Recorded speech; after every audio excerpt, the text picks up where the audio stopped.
Walton met Kennedy in the late 1940s in Georgetown, where the young unwed congressman was living with his sister Eunice, and Walton was turning the second floor of his Victorian-style home into a studio after leaving journalism to try his hand at painting.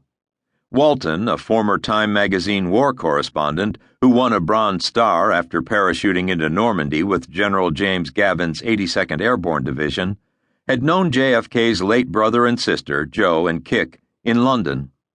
He flew one mission with Joe's naval aviation outfit about a month before the eldest Kennedy brother died on a treacherous bombing run.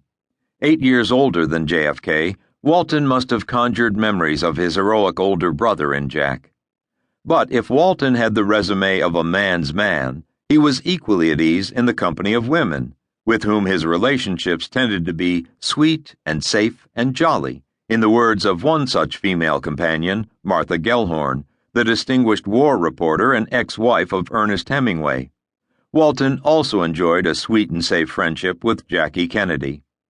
He met her in Washington before she was married, when she was just a wonderful-looking, kooky young inquiring photographer for the now-defunct Times-Herald. He immediately was drawn to her fey, elfin quality and her curiosity about books and art.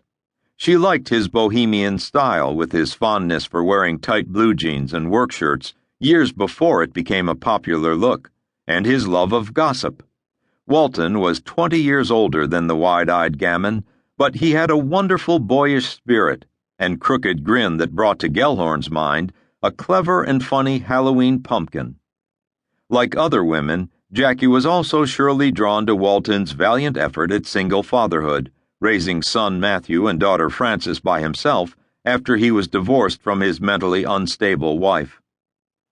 After the Kennedys moved into the White House, the first couple made Walton a frequent sidekick, finally giving him an official role in 1963 as the chairman of the Fine Arts Commission, where he and Jackie joined hands to save Washington's historic blocks from the wrecking balls of Philistine developers.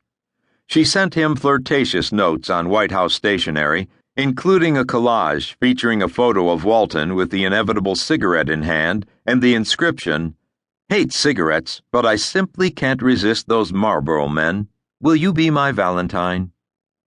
He was in a unique position, Walton later noted, because he was equally close to both Jack and Jackie.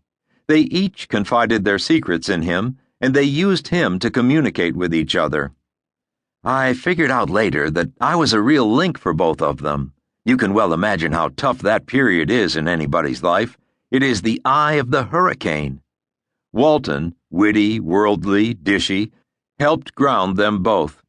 They could act around him as if they were still the young, carefree couple they had been back in Georgetown. One summer day, Walton brought an architectural model of his proposed renovations for Lafayette Square, which JFK had taken a strong interest in, to Hyannisport, where the Kennedys were vacationing. Jack got down on the floor and just loved it, and played with it, and Jackie came in and said, "You too," Walton recalled with a laugh. And later, another time, she caught us on his bedroom floor. He was supposed to be taking a nap, meaning he just had on his underpants, and it was like 2:30 in the afternoon. He'd had a little sleep, and then I'd been let in because I had a crisis on something that had to be decided that afternoon. We're on the floor with another model, and she went out and got her camera and took pictures and sent me a copy of it, and it said, "The President and the Czar," because the newspapers had started calling me Czar of Lafayette Square. Bill thinks that Jack's flirtatiousness with men is a part of his sexual drive and vanity. Walton's friend Gore Vidal recorded in his journal in September 1961.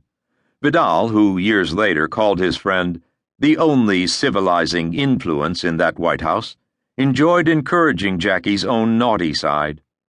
That summer, he teamed up with Walton to escort Jackie, with whom he had a family connection, on an adventure in Provincetown, already a gay mecca. Jackie and Bill Walton arrive at the Moores Motel at 5:30, Vidal wrote in his journal. That morning, Jackie had been pondering over the phone to me. Should she wear a blonde wig with braids in order not to be recognized? Instead, she wears a silk bandana, a jacket, capri pants, and looks dazzling.